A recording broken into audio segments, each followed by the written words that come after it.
In this video I'm going to show you how to unbox and use your Canon MiNi photo printer. It can print into 2 into 3 inch photo paper or 5 into 7.6 centimeter. So let's open it. So you can scan this barcode and you can download the app, and it shows how to use it. You get some sticky papers. Here we have photo paper, USB cable. So let's open these. So these are the papers to print. So these are 10. So that's nice.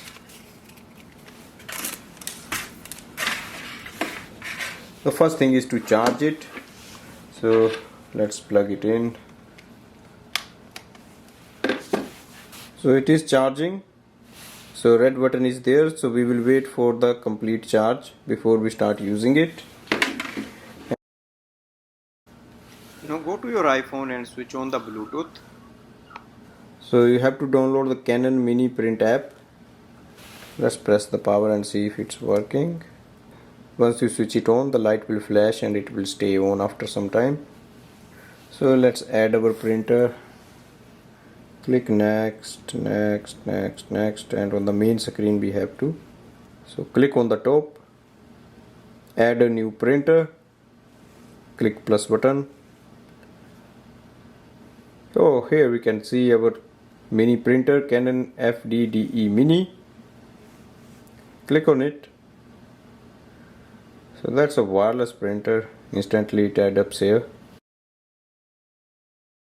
Push it this side and take this cover out. Now place the photo paper.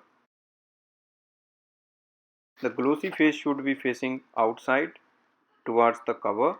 Now close it, place it here and push it opposite side now. Select any photo you want to print. If I scroll up, I can see print to Canon.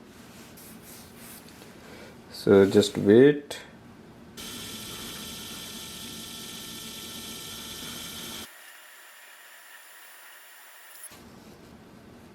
I would say if you are looking for a small photo printer, it may be a best option for you. It is a wireless printer. Once you download the app, you can connect it with your app and you can start printing the photos. After printing, we can just take the photo and peel off the back page, and now we can stick wherever we want, and then we can start using. So if you want to stick somewhere here, you can do that like this. So that's a nice thing we can do. Thanks for watching.